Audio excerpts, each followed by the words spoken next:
Yang terhormat kepada Bu Aldina Eka Andriani, SPD MPD, dan teman-temanku yang saya cintai dan saya banggakan, semoga kalian dalam keadaan sehat walafiat tanpa kurang suatu apapun. Pada kesempatan kali ini, kami akan mempresentasikan hasil diskusi tentang analisis komponen RPP PBL. Lanjut.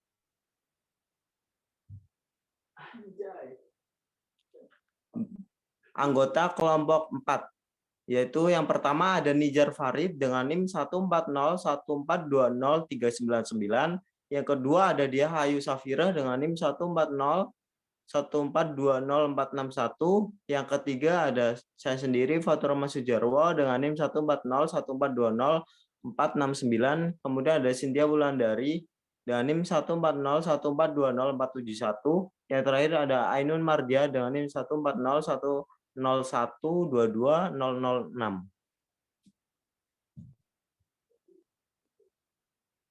Berikut kita lampirkan dokumentasi diskusi yang telah kami lakukan pada Zoom meeting.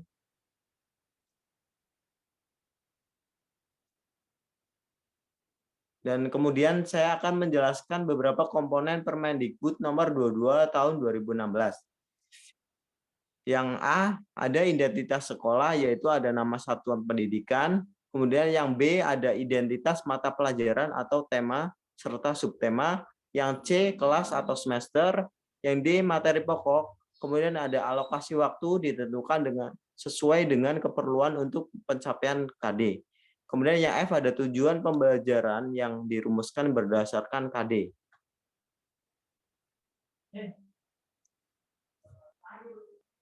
Kemudian yang selanjutnya, yang G ada kompetensi dasar dan indikator pencapaian kompetensi.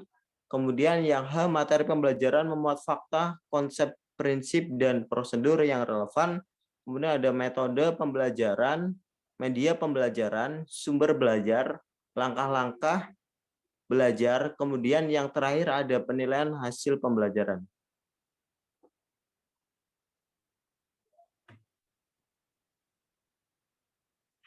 Lanjut. Baik, terima kasih banyak kepada moderator. Di sini saya akan menjelaskan tentang analisis rencana pelaksanaan pembelajaran atau RPP.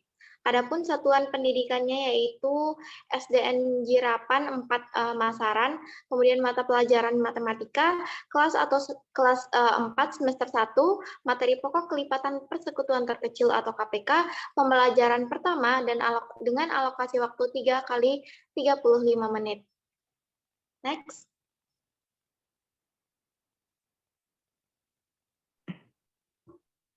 Baik, adapun kompetensi dasarnya yaitu KD 3.6 itu menjelaskan dan menentukan faktor persekutuan terbesar atau FPB, kelipatan persekutuan dan kelipatan persekutuan terkecil atau KPK dari dua bilangan berkaitan dengan kehidupan sehari-hari.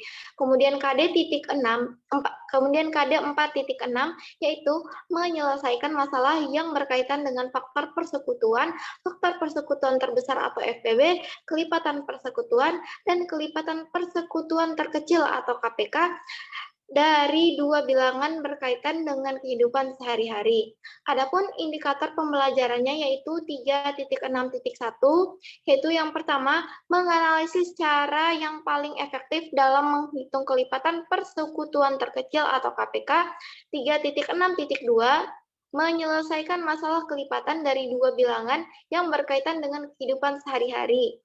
Indikator 4.6.1 menggunakan KPK dalam menyelesaikan suatu masalah nyata. Adapun tujuan pembelajarannya yaitu yang pertama, melalui media kartu kantor disajikan guru peserta didik dapat menganalisis cara yang paling efektif dalam menghitung kelipatan persekutuan terkecil atau KPK dari dua bilangan berkaitan dengan kehidupan sehari-hari dengan baik. Kemudian tujuan pembelajaran yang kedua adalah melalui video pembelajaran yang ditayangkan, peserta peserta didik dapat menghitung kelipatan persekutuan terkecil atau KPK dari dua bilangan berkaitan dengan kehidupan sehari-hari dengan tepat. Tertulis di bagian atas yaitu SDN Jiparan 4 Masaran. Kemudian identitas mata pelajaran tercantum tetapi tema dan subtema masih belum ada. Kemudian kelas dan semester sudah tercantum dengan benar yaitu kelas 4 semester 1. Dan materi pokok sudah tercantum dengan baik yaitu KPK. Alokasi waktu sudah sesuai dengan yang ditentukan untuk keperluan KD 3 kali 35 jam per jam pelajaran. Kemudian guru merumuskan tujuan pembelajaran, memuat aspek A, B, C, D. Namun, belum semua menggunakan kata kerja operasional yang tepat. Pada tujuan pembelajaran nomor 2, menghitung tetapi pada indikator menyelesaikan. Next. Baik, selanjutnya kompetensi dasar dan indikator sudah memuat ranah HOTS, C4 yaitu menganalisis, dan P5 menyelesaikan. Kemudian materi pembelajaran pada poin D, hal yang berkaitan dengan KPK dalam penyelesaian suatu masalah nyata. Kemudian metode pembelajaran yang digunakan menggunakan metode ceramah, tanya jawab, diskusi, dan penugasan. Selanjutnya yaitu terdapat media pembelajaran. Media pembelajaran yang pertama yaitu berupa teks bacaan pembelajaran. Yang pertama yaitu berupa teks bacaan pembelajaran KPK. Yang kedua yaitu kartu kantor. Dan yang ketiga yaitu berupa PPT. Dan yang keempat yaitu video pembelajaran. Dan yang kelima terdapat game word wall. Dan juga terdapat LKPD. Nah, di sini terdapat juga lembar kerja peserta didiknya. Dan selanjutnya yaitu guru memanfaatkan internet atau sumber belajar online yang variatif dan relevan. Dan sumber belajarnya yaitu yang pertama modul pembelajaran matematika SD kelas 4 kurikulum 2013. Dan yang kedua yaitu internet website edukasi.com, dan yang ketiga yaitu link YouTube, dan yang keempat link website yang dimana link-link tersebut bisa diakses oleh siswa.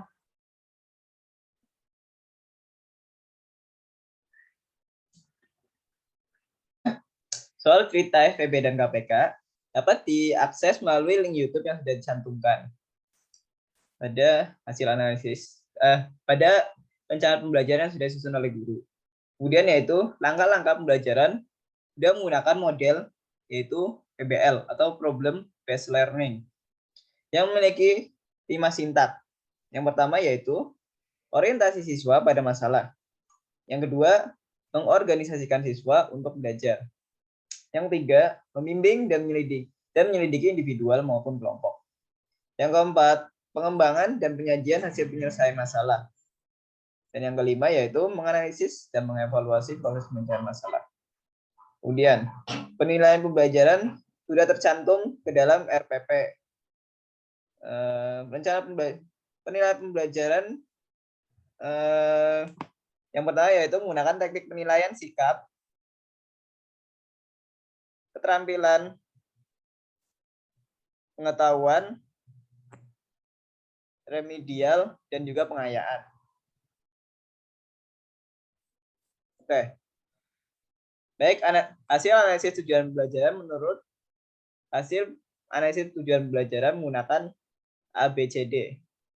Tujuan pembelajaran yang pertama, melalui media kartu kantor yang disajikan oleh guru, peserta didik dapat menganalisis cara yang paling efektif dalam menghitung kelipatan persekutuan terkecil atau KPK dari dua bilangan berkaitan dengan kehidupan sehari-hari dengan baik. Untuk audiensnya yaitu peserta didik, untuk behaviornya yaitu menganalisis cara yang paling efektif dalam menghitung kelipatan persekutuan terkecil dari dua bilangan. Untuk yang conditionnya yaitu melalui media kartu kantor yang telah disajikan, dan degree-nya yaitu dengan baik. Tujuan pembelajaran yang kedua, melalui video pembelajaran yang ditayangkan, peserta didik dapat menghitung kelipatan persatuan terkecil dari dua bilangan berkaitan dengan kehidupan sehari-hari dengan tepat. Untuk audiensnya itu peserta didik, behavior-nya menghitung kelipatan persatuan terkecil dari dua bilangan. Kondisinya yaitu melalui video pembelajaran yang ditayangkan, degree-nya dengan tepat. Tujuan pembelajaran yang ketiga, melalui LKPD yang disajikan oleh guru, melalui LKPD yang disajikan oleh guru, peserta didik mampu menyelesaikan soal cerita tentang kelipatan persatuan terkecil dari dua bilangan dalam kehidupan sehari-hari dengan tepat. Audiensnya yaitu peserta didik, behavior-nya menyelesaikan soal cerita tentang kelipatan persatuan terkecil dari dua bilangan. Untuk kondisinya, melalui LKPD yang disajikan oleh guru. Untuk degree-nya yaitu dengan tepat. Guru merumuskan tujuan pembelajaran, sudah memuat aspek ABCD. Namun, belum semua menggunakan kata kerja operasional yang tepat. Kemudian, guru telah merumuskan aspek behavior pada tujuan pembelajaran seluruhnya COTS, yaitu menganalisis dengan level kognitif C4 dan menyelesaikan dengan level psikomotorik P5. Baik, selanjutnya akan dibacakan oleh teman kami.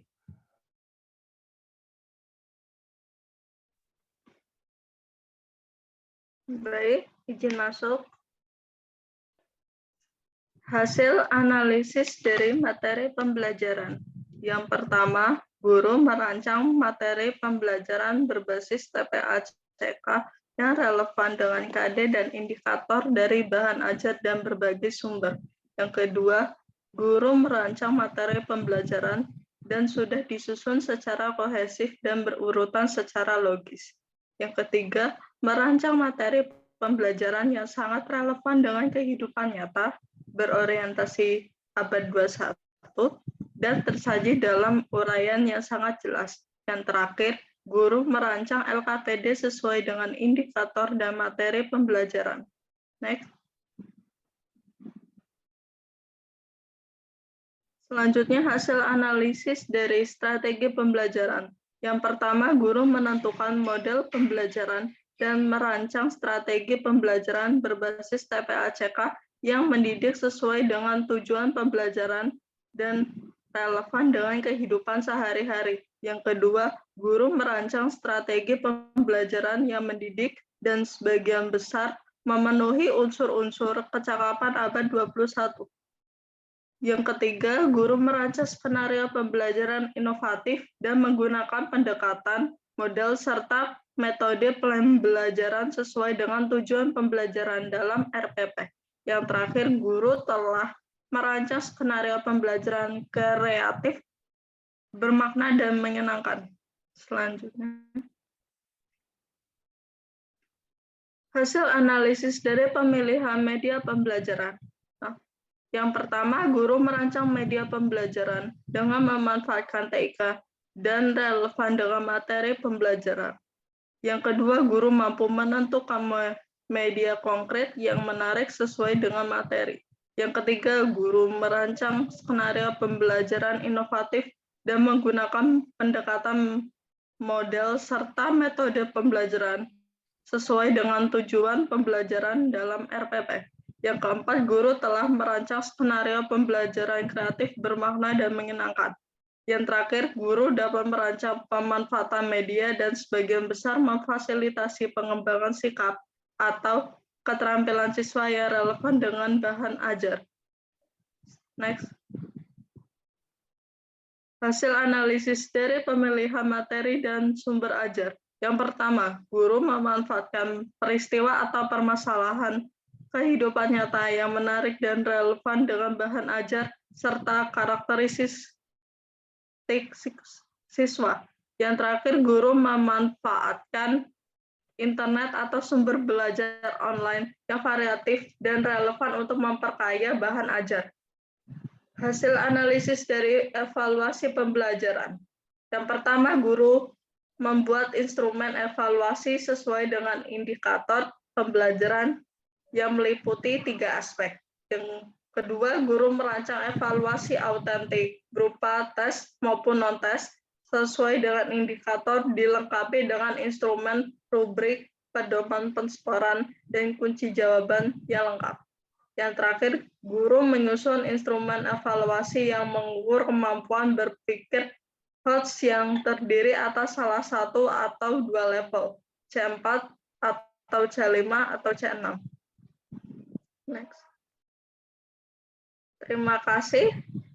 Baik, selanjutnya saya akan kembalikan kepada moderator. Baik, terima kasih teman-temanku sekalian yang sudah menyimak hasil analisis komponen RPP Problem Based Learning yang telah kami sampaikan. Kurang lebihnya mohon maaf. Wabillahi taufiq wal hidayah. Wassalamualaikum warahmatullahi wabarakatuh.